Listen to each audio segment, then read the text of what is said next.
मगरबी बंगाल के बाद पंजाब में भी अपोजिशन के इंडिया इत्तेहाद को धचका। ममता बनर्जी के बाद भगवंत मान ने भी पंजाब की तमाम लोकसभा सीटों पर तनहा इलेक्शन लड़ने का किया ऐलान। कहा, हमारा कांग्रेस से कोई ताल्लुक नहीं है।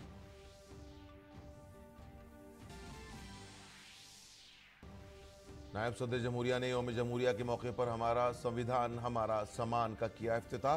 कहा, मुल्क की तरक्की में आम शहरी का किरदार है अहम।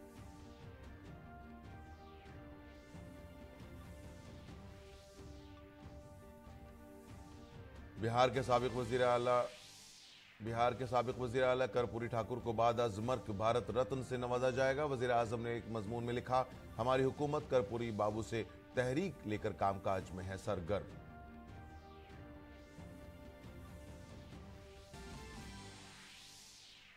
अयोध्या धाम में लाखों की तादाद में अकीदतमंद रामलल्ला के दर्शन के लिए पहुंचे। अयोध्या में सख्त हिफाजती इंतजामात, भीड़ के नज्म और बेहतर ट्रैफिक निजाम पर खुसूसी तवज्जो मरकूज। जय श्री राम के नारों से गूंज रहा है पूरा अयोध्या।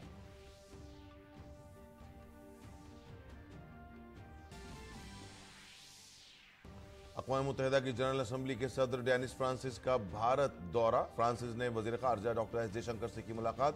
जोग्राफियाई और सियासी कशीदगी पर किया तबादले ख्याल। अक़वाम मुत्तहिदा में भारत की शराकत दारी पर भी किया गौर व खौज।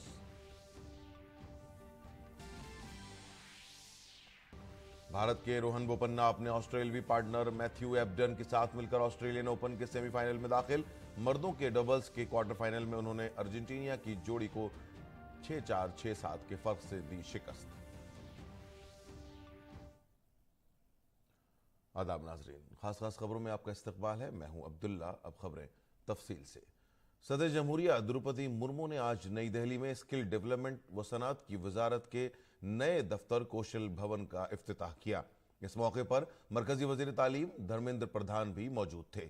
सदर जमहूरिया ने कौशल भारत विकसित भारत के मौजू पर मबनी नुमाइश का भी मुआयना किया।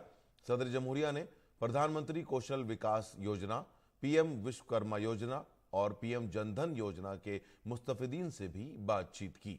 वहीं सदर जमहूरिया को स्किल इंडिया डिजिटल प्लेटफॉर्म के बारे में मालूमात फराहम की गई।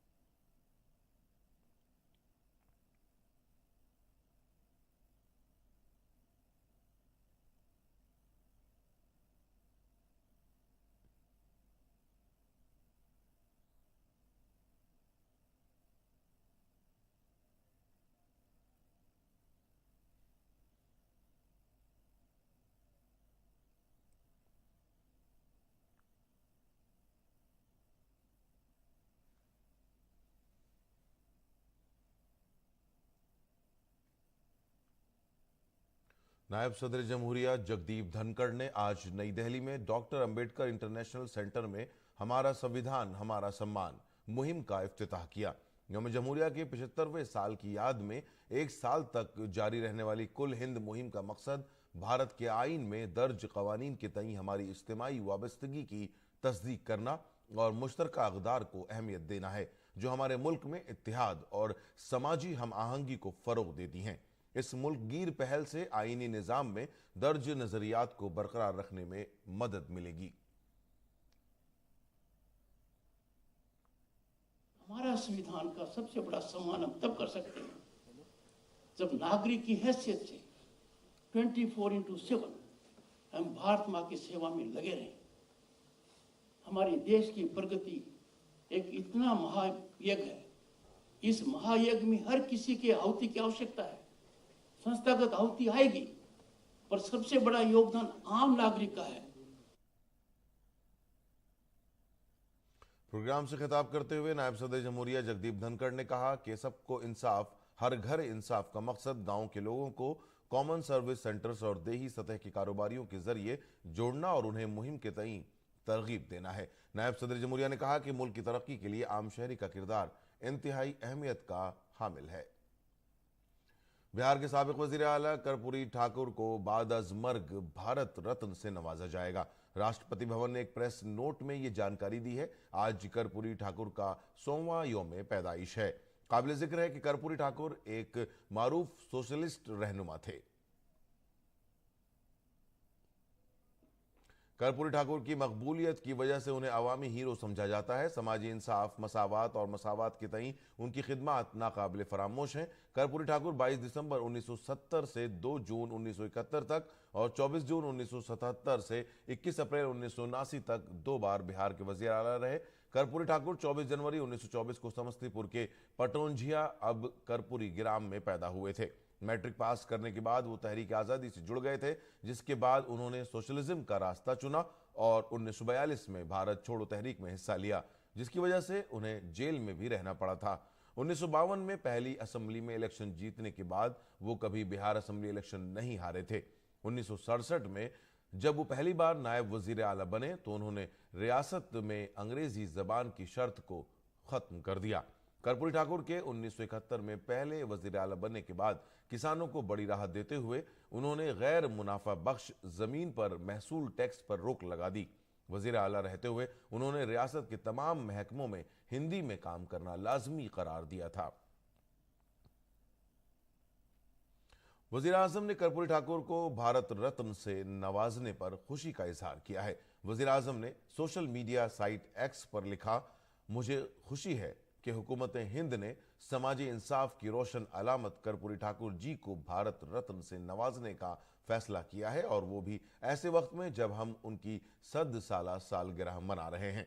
ये बावकार एजाज एक चैंपियन और पसमानदा अफराद को बराबरी का दर्जा देने और बाइख्तियार बनाने के हामी के तौर पर उनकी मुसलसल कोशिशों का सबूत है। दलितों की तरक्की के लिए उनकी गैर मुतजलजल वाबस्तगी और उनकी दूरंदेश क़यादत ने भारत के समाजी व सियासी ताने बाने पर अनमिट नुकूश छोड़े हैं।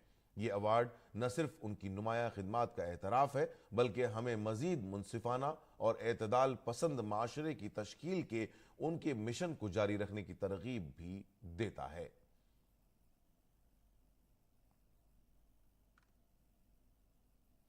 वजीर आजम नरेंद्र मोदी ने एक रोजनामा में कर्पूरी ठाकुर के ताउन का तस्करा करते हुए एक मजमून लिखा है।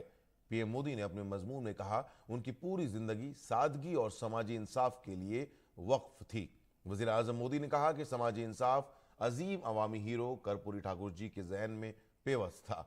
कर्पूरी ठाकुर के नुमाया ताउन का जिक्र करते हुए पीएम मोदी ने कहा कि कर्पूरी ठाकुर जी का इंतखाबी सफर 1950 की दहाई के इब्तदाई सालों में शुरू हुआ और वो यहाँ से असेंबली में एक ताकतवर लीडर के तौर पर उभरे।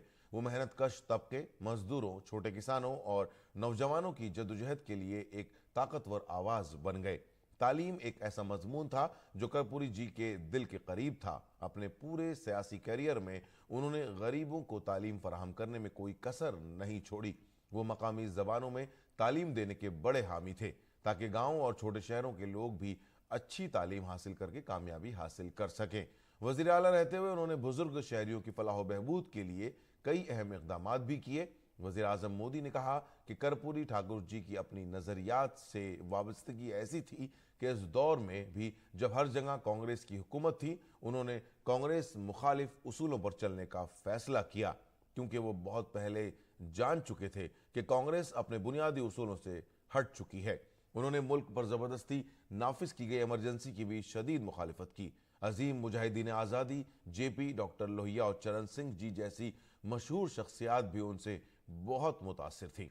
वज़ीर आज़म ने मजमून में कहा कि हमारी हुकूमत अजीम लीडर कर्पूरी ठाकुर जी से तहरीक लेकर मुसलसल काम कर रही है। उसकी अक्कासी हमारी पॉलिसियों और स्कीमों में भी होती है, जिससे मुल्क भर में मुस्बत तब्दीलियां आई हैं।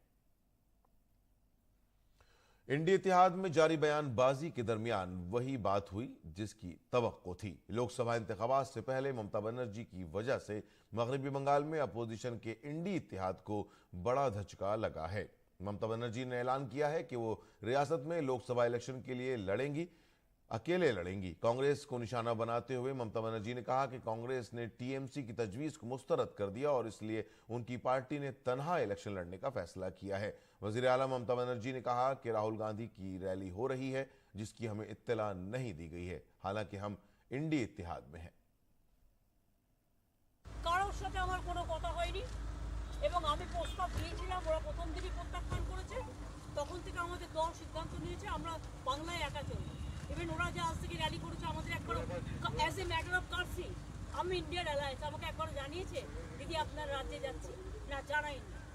সুতরাং আমার সাথে কোনো সম্পর্ক নেই বাংলার ব্যাপারে। অল ইন্ডিয়ায় কী করবো না করবো আপনার ইলেকশন ভাববো, আমরা সেকুলার পার্টি, আমরা বিজেপিকে হারানোর জন্য যা করার করবো। কিন্তু এখন কোনো চর্চা নেই, মিথ্যে কথা, অ্যাবসলিউটলি রং। মিথ্যেটা আমি বলবো না বলতে।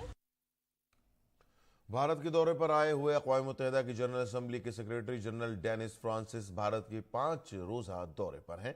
उन्होंने आज वजीर खारजा एस जयशंकर से मुलाकात की। डेनिस फ्रांसिस और वजीर खारजा डॉक्टर एस जयशंकर के दरमियान बाहमी दिलचस्पी के मुख्तलिफ कसीरुल-जहती उमूर पर अहम मीटिंग हुई। दो तरफा मीटिंग में जनरल असेंबली के सदर की तरजीहात, जोग्राफियाई सियासी कशीदगी और अक़वाम मुत्तहिदा में भारत की शराकतदारी पर तबादले ख्याल किया गया। सनअती तंजीम PhD chamber of commerce and industry ने मुल्क की बढ़ती हुई मईशत को सराहा है। PHDCCI ने अपनी रिपोर्ट में उम्मीद जाहिर की है कि भारत की मईशत साल 2030 तक $7 ट्रिलियन तक पहुंच जाएगी। एक रिपोर्ट के मुताबिक आलमी चैलेंजेस के बावजूद मुल्क की मईशत काफी मजबूत है। मुल्क 2047 तक तरक्की याफ्ता मईशत का दर्जा हासिल करने की तरफ बढ़ रहा है। रिपोर्ट में कहा गया है कि साल 2024-25 में मुल्क की मईशत $4000 बिलियन से तजावुज कर जाएगी। नीज 2026-27 तक बढ़कर $5000 बिलियन होने की तवक्को है। Maruti Suzuki, Hyundai motor, Tata Motors और रेनॉल्ट इंडिया ने गुज़िश्ता साल देही बाजारों से फरोख्त में सबसे ज्यादा हिस्सादारी का रिकॉर्ड कायम किया है। मुल्क की सरफहरिस्त कारसाज कंपनी मारुति सुजुकी की देही फरोख्त का हिस्सा 2023 में बढ़कर 45% हो जाएगा, जबकि हुंडई की कीमत में 19.1% इजाफा हुआ है और टाटा मोटर्स और रेनॉल्ट इंडिया में 40% इजाफा हुआ है। तीसरी सबसे बड़ी कारसाज कंपनी टाटा मोटर्स ने 2023 में देही बाजारों में सबसे ज्यादा फरोख्त का रिकॉर्ड कायम किया है। इस अरसे के दौरान देही इलाकों में कंपनी की फरोख्त में तकरीबन 10% इजाफा हुआ, जो कि मजमूई फरोख्त का 40% है। मजमूई तौर पर गुज़िश्ता साल टाटा मोटर्स में PV की फरोख्त में 5% इजाफा हुआ है। दरहकीकत बेहतर ज़रई पैदावार से देही इलाकों में लोगों की आमदनी में इजाफा हो रहा है, जिसकी वजह से हाल ही में कारों और 2 पहियों की गाड़ियों की फरोख्त में इजाफा हुआ है। अयोध्या धाम में श्री राम मंदिर के आवाम के लिए खोले जाने के बाद लाखों अकीदतमंदों ने इसका दौरा किया है। अयोध्या में अकीदतमंदों की बड़ी भीड़ देखी जा रही है। भारत और बैरून मुल्क से अकीदतमंदों की आमद का सिलसिला भी शुरू हो गया है। अकीदतमंद अपने रामलल्ला की एक झलक देखने के लिए बेचैन हैं। जय श्री राम के नारों से गूंजने वाले अयोध्या शहर में सिक्योरिटी के सख्त इंतजाम किए गए हैं। कल वजीर आला योगी आदित्यनाथ ने अयोध्या में श्री राम जन्मभूमि मंदिर कॉम्प्लेक्स का फजाई सर्वे भी किया था। उत्तर प्रदेश के डायरेक्टर जनरल नज्म व नस्क प्रशांत कुमार ने कहा कि भीड़ के बेहतर इंतजाम और बेहतर ट्रैफिक निजाम पर खुसूसी तवज्जो दी जा रही है। क्राउड कंट्रोल तथा बेहतर ट्रैफिक व्यवस्था, ये 2 चीज़ें थी जो कल हम लोगों ने यहाँ आने के बाद से इसको सुनिश्चित कराई।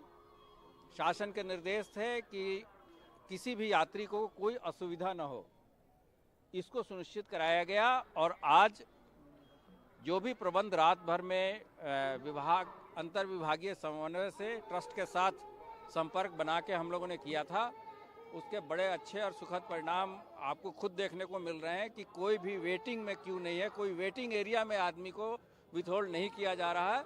सभी जो क्यू की जो कतारें थीं, लोगों को निश्चित अपने क्यू में लगा दिया जा रहा है और अनवरत दर्शन चल रहा है। दर्शन के बारे में ट्रस्ट से ये बात हुई है कि भोग के समय 15-15 मिनट के लिए 2 बार इसको रोका जाएगा और पूरा दर्शन अबाधित तरीके से चलता रहेगा। और फिलहाल जब तक ये क्राउड है, उसके बाद से समय समय पे जो ये सारा प्रबंधन डायनेमिक रहेगा। स्वामी गोविंद देवगिरी महाराज ने रामलला की प्राण प्रतिष्ठा की तकरीब पर कहा कि वो इससे बहुत खुश हैं। स्वामी गोविंद देवगिरी ने डीडी न्यूज को एक खुसूसी इंटरव्यू में कहा कि भगवान के आशीर्वाद से भारत तरक्की की राह पर गामजन है।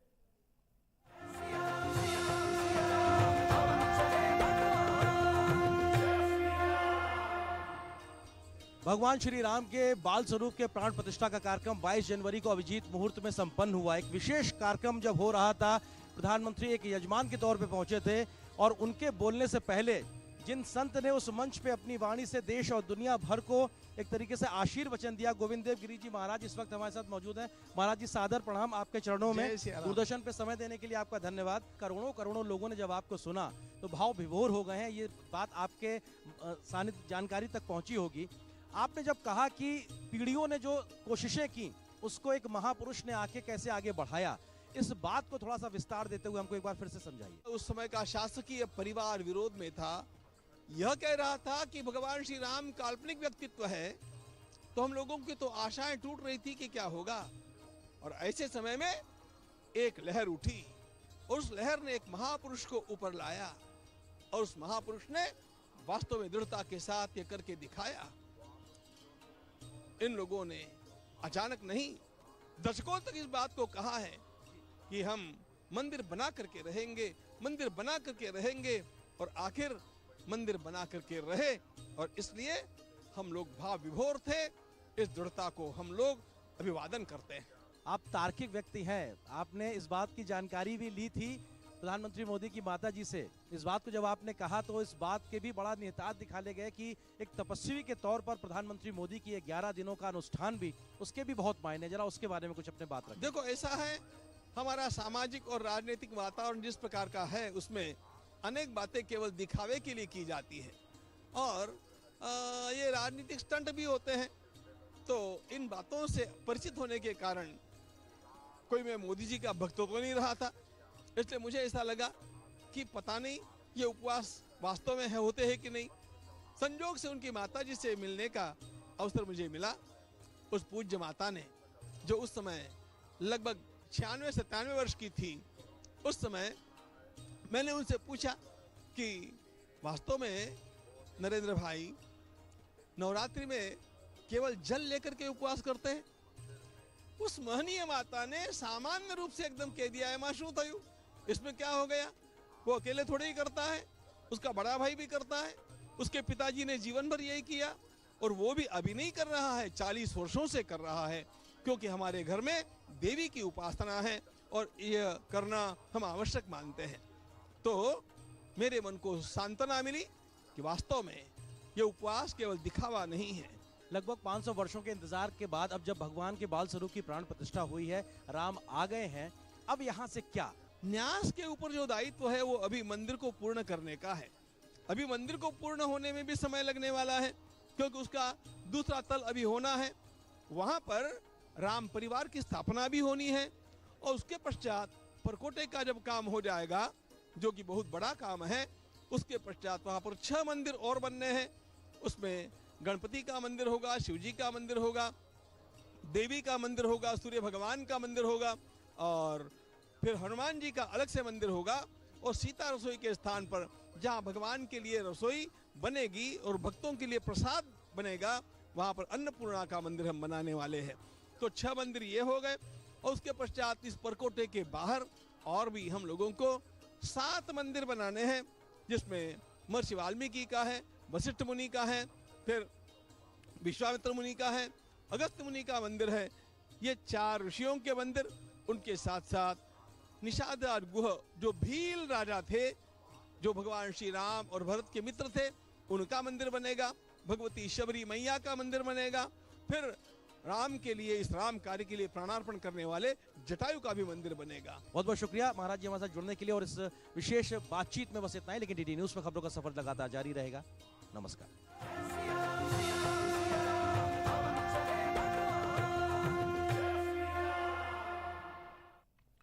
रामलला की प्राण प्रतिष्ठा तकरीब के बाद पूरे अयोध्या में त्यौहार का माहौल है। अयोध्या के दुकानदारों में काफी जोश खरोश नजर आ रहा है।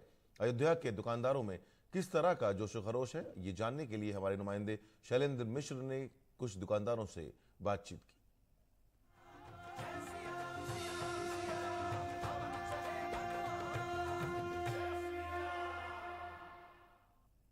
दिव्य भव्य और अलौकिक अयोध्या में हम इस वक्त मौजूद हैं हनुमानगढ़ी में। हनुमानगढ़ी के आसपास भी जबरदस्त रौनक दिखाई देती है। आस्था का सैलाब उमड़ रहा है पूरे अयोध्या में। और आप देखिए, जो भी भक्त अयोध्या आता है भगवान राम के दर्शन करने के लिए, वो हनुमानगढ़ी जरूर आता है हनुमान जी के दर्शन करने के लिए। तो हम देख रहे हैं कि जब अयोध्या में भारी भीड़ श्रद्धालुओं की देखने को मिल रही है, भक्तों की देखने को मिल रही है, तो यहाँ पर हनुमानगढ़ी के पास भी देखिए एक उत्सव जैसा माहौल है। दुकानदारों के जो तरफ देखिए, दोनों तरफ जो दुकानें हैं वो सजी हुई है, वहाँ पर लोग कुछ ना कुछ खरीद रहे हैं। अयोध्या में श्रद्धालुओं की जब भारी भीड़ आ रही है तो हनुमानगढ़ी में के पास यहाँ पर देखिए तो दुकान है जहाँ पर लोग यहाँ से कुछ यादें ले जाना चाहते हैं, सोवेनियर्स ले जाना चाहते हैं, प्रतिरूप लेना चाहते हैं। भगवान राम का जो भव्य मंदिर बना है उसका प्रतिरूप खरीद रहे हैं। आपने मूर्ति खरीदी है, कहाँ से आए आप? बांदा से आए। तो ये बताइए कि आप जब आए यहाँ पर दर्शन हुआ तब आपने सोचा कि यहाँ से जरूर कुछ लेके जाएंगे? जी, सोचा कुछ लेके जाएंगे। सुनील जी, रामलला की प्राण प्रतिष्ठा हुई और उससे पहले भी देखे तो भीड़ बढ़ने लगी थी, और अब जब हो गए हैं 2 दिन तो कितना ज्यादा लोग आ रहे हैं आपकी दुकान पे कुछ देखने जानने। क्या आप फर्क देखते हैं एक दुकानदार के लिहाज से और यहाँ से जो लोग प्रतिरूप ले जा रहे हैं, मूर्तियां ले जा रहे हैं या और सोवेनियर्स ले जा रहे हैं? यहाँ पे पहले बहुत कम लोग आते थे, आज इतनी ज्यादा भीड़ आने लगी है कि हम बता नहीं सकते। जो आ रहा है वो रामलला लेके जा रहा है, कोई मूर्ति लेके जा रहा है, कोई राम मंदिर मॉडल लेके जा रहा है। यहाँ पे मान लीजिए अट नहीं रहा है आदमी को देने के लिए, इतनी खपत हो जा रही है। बहुत खुश दिख रही है, बताइए। बड़ी प्रसन्नचित है दुकान, ग्राहक भी भगवान जैसे होते हैं।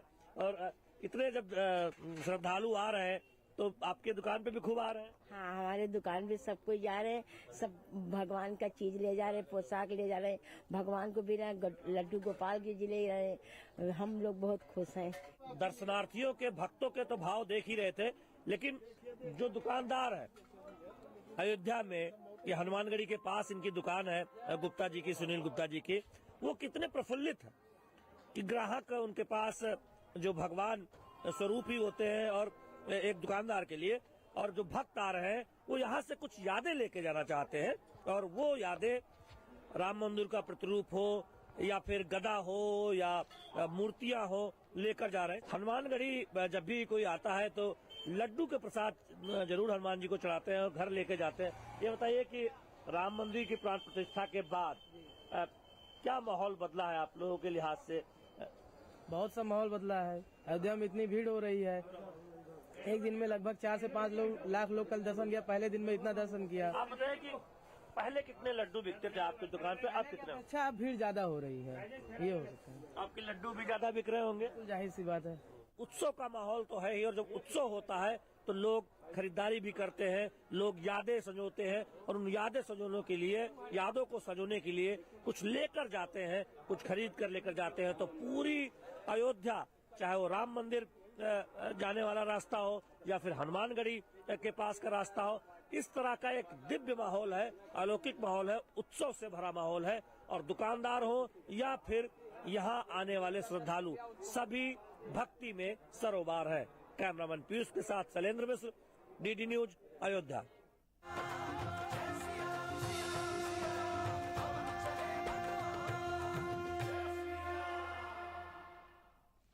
तुर्की की पार्लियामेंट ने स्वीडन की नाटो की रुकनीत की मंजूरी दे दी है। इससे स्वीडन के लिए नाटो में शमूलियत का रास्ता तकरीबन साफ हो गया है। तुर्क पार्लियामेंट के 346 अरकान में से 287 ने स्वीडन की नाटो में शमूलियत के हक में वोट दिया, जबकि 55 अरकान पार्लियामेंट ने उसकी मुखालिफत की। स्वीडन के वजीर खारजा ने तुर्की का शुक्रिया अदा किया है। 2022 में रूस के यूक्रेन पर हमले के बाद स्वीडन और फिनलैंड ने मगरबी फौजी इत्तेहाद में शमूलियत के लिए दरखास्त दी है। इस पर तुर्की ने स्वीडन की तजवीज़ पर एतराज़ करते हुए उस पर कुछ दहशतगर्द ग्रुपों को तहफ़्फ़ुज़ देने का इल्ज़ाम लगाया था, लेकिन गुज़श्ता माह तुर्की की पार्लिमानी कमेटी ने स्वीडन की दरखास्त मंजूर कर ली थी। नेटो के सेक्रेटरी जनरल येंस स्टोल्टनबर्ग ने तुर्की के इस इक़दाम का खैर मकदम किया और कहा कि वो ये भी तवक्को रखते हैं कि हंगेरी जल्द अज जल्द उसकी मंजूरी देगा। नाज़रीन, इसके साथ ही खबरों का बुलेटिन खत्म होता है। इजाजत दीजिए। आदाब।